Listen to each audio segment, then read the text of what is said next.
चंदा चोरी के बहाने अयोध्या को किया बदनाम, अब सलाद के बहाने अयोध्या पर उठा दिया सवाल। माहौल क्या है वाले पत्रकार को मिला करारा जवाब। अजीत भारती और बीजेपी सांसद दोनों ने दिया जवाब।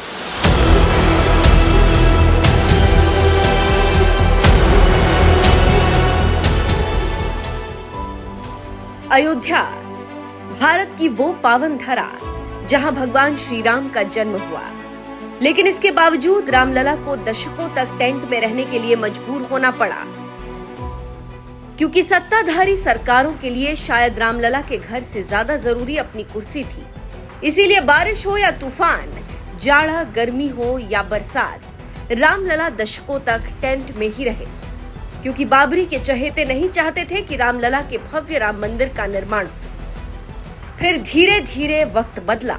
साल 2014 में देश की सत्ता में मोदी सरकार आई और साल 2017 में यूपी की सत्ता में योगी सरकार आई, जिसके बाद मामले में सुनवाई तेज हुई और कोर्ट के आदेश के बाद भव्य राम मंदिर का निर्माण हुआ। फिर देखते ही देखते अयोध्या स्वर्ग सी चमकने लगी। 4 लेन की कनेक्टिविटी, रेलवे की डबल लाइन की ब्रॉड गेज की कनेक्टिविटी, अयोध्या में इंटरनेशनल एयरपोर्ट, और एयरपोर्ट का नामकरण किया है महर्षि वाल्मीकि के नाम पर, त्रिकालदर्शी ऋषि महर्षि वाल्मीकि के नाम पर। याद करिए, अयोध्या में जितने भी रेल बसेरा बने हैं, इनका नामकरण है निषाद राज गुहा के नाम पर। और अयोध्या में जो भोजनालय है, भोजनालय का नामकरण है माता सबरी के नाम पर। अयोध्या में जहां पे श्रद्धालु स्नान करते हैं, उस नए घाट से निकलने वाली पेड़ी का नाम है राम जी की पेड़ी।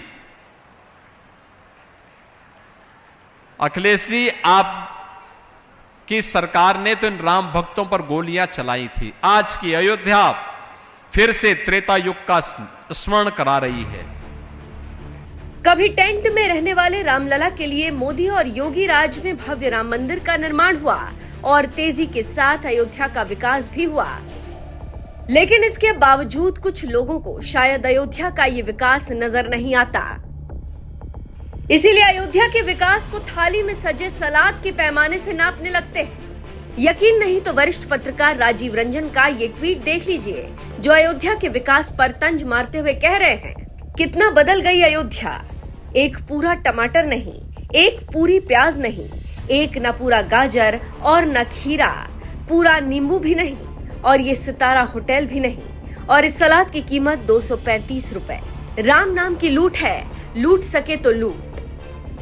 जरा सोचिए, होटल में खाना खा रहे हैं और सलाद की कीमत पर हाय तौबा मचा रहे हैं। और सबसे बड़ी बात तो यह है कि इसमें भी भगवान राम को बदनाम करते हुए कह रहे हैं कि राम नाम की लूट है, लूट सके तो लूट। अरे भाई, जब इतना ही महंगा सलाद लग रहा है तो फिर अयोध्या में होटलों की कोई कमी थोड़े ही है। खाने वाले लोग तो भंडारे में भी खाते हैं और ठेले पर भी खाते हैं, जहां 235 रुपए में सलाद छोड़िए, इसकी आधी कीमत में पेट भर खाना भी मिल जाएगा। शायद यही वजह है कि होटल में बैठकर सलाद की प्लेट के बहाने अयोध्या के विकास पर तंज मारना जल्द ही पत्रकार राजीव रंजन को भारी पड़ गया। जब पत्रकार अजीत भारती ने जवाब दिया, अरे नहीं यार, घर से अपना नींबू, मिर्ची, गाजर और खीरा लेकर जाया करो, प्लेट के साथ जो छुरी दे उससे वही काट लो, किसी को जीएसटी नहीं देना पड़ेगा, सड़क किनारे भीख मांग लो, राम भगवान का गांव है, कोई ना कोई 100-200 दे ही देगा, पैसे बच जाएंगे और ऐसी ना तो करनी पड़ेगी ना डिफेंड करनी होगी। वीएचपी नेता राकेश पांडे ने भी सलाद की कीमत पर पत्रकार राजीव रंजन को जवाब देते हुए लिखा, ऐसा सलाद दिल्ली में मिलता है तो कोई भाषण नहीं, बस अयोध्या में मिला तो लूट हो गई। आप सीता रसोई जाइए और मुफ्त भोजन कीजिए। अपना एजेंडा चलाकर आप खुद को मूर्ख साबित करने पर क्यों आमादा है? इतना ही सलाद सब जगह मिल जाएगा, केवल अयोध्या में ही नहीं है। बीजेपी सांसद राधा मोहन दास अग्रवाल ने भी राजीव रंजन को सलाह देते हुए कहा, आपकी बात 5 सितारा होटल के लिए सही होगी, लेकिन ठेले पर भुना हुआ भुट्टा नमक नींबू लगाकर अभी भी 10 रुपए में मिल रहा है। ये व्यक्ति के ऊपर है कि कहां से खाएं। अयोध्या घूम रहे पत्रकार राजीव रंजन ने जैसे ही 235 रुपए प्लेट वाली सलाद की फोटो सोशल मीडिया पर डाली, लोग इसी तरह से उन्हें ट्रोल कर रहे हैं। कोई उन्हें घर से नींबू, खीरा और चाकू लाने की सलाह दे रहा है, तो कोई ठेले पर खाने की सलाह दे रहा है। तो वहीं इसी बीच एक और ट्वीट आ गया जिसमें खुद पत्रकार राजीव रंजन ने लोगों को सलाह देते हुए कहा कि अयोध्या आने वाले मेरे जैसे सामान्य लोगों के लिए एक सलाह है, आप होटल में रुकिए, बहुत और अच्छे होटल हैं, पर आप खाइए लोकल दुकानों पर। होटलों में खाने नाश्ते का ऊल जुलूल रेट है, सड़क किनारे लोकल दुकानों पर स्वाद भी अच्छा, पैसे भी। और हाँ, खुरचन पेड़ा जरूर खाइएगा और घर वालों के लिए ले जाएं। वैसे आपको बता दें, सोशल मीडिया पर ट्रोल होने के बाद लोगों को लोकल दुकानों पर खाना खाने की सलाह दे रहे राजीव रंजन ने इससे पहले किए गए ट्वीट में महंगे सलाद की जो फोटो पोस्ट की थी उसके बिल पर सवाल उठाते हुए बीजेपी के पूर्व विधायक दिनेश चौधरी ने कहा, हालांकि बिल भी किसी उमेश सिंह के नाम का आया है, यानी वो सलाद की प्लेट भी शायद राजीव रंजन ने ऑर्डर नहीं की थी, लेकिन इसके बावजूद सोशल मीडिया पर पोस्ट करके महंगाई पर तंज मारते हुए कहा कि राम नाम की लूट है, लूट सके तो लूट। बहरहाल इस पूरे बवाल पर आपका क्या कहना है, अपनी राय हमें कमेंट कर जरूर बताएं। साथ ही सीएम योगी ने चंदा चोरी विवाद पर क्या कुछ कहा वो भी सुन लीजिए। इनकी पीड़ा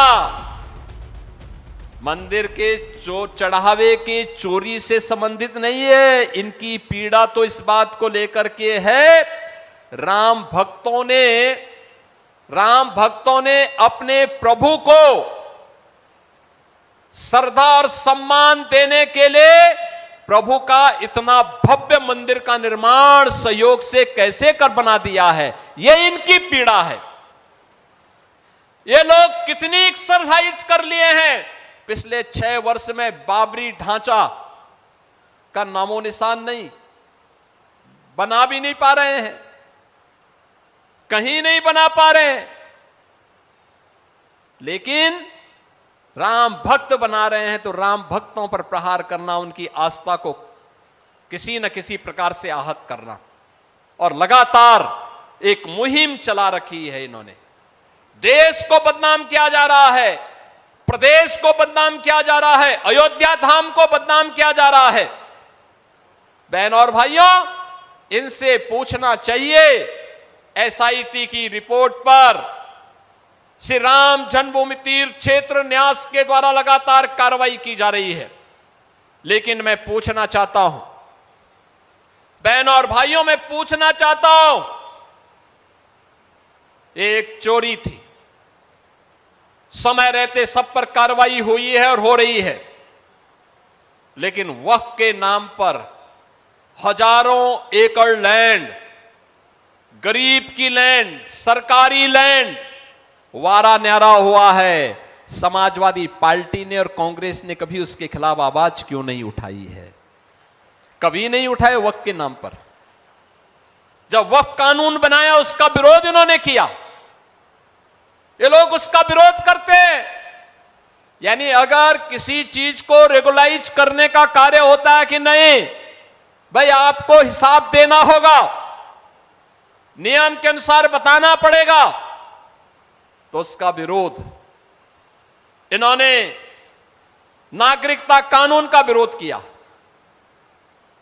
ये लोग वक्फ कानून का विरोध करते हैं, यानी चाहते हैं कि वक्फ के नाम पर लूट मची रहे, गरीब की जमीन पर कब्जा होता रहे, सार्वजनिक संपत्तियों पर ऐसे कब्जा होता रहे, और मंदिरों को ये लोग ऐसे बदनाम करते रहे, हिंदू आस्था को ऐसे ही आहत करते रहे।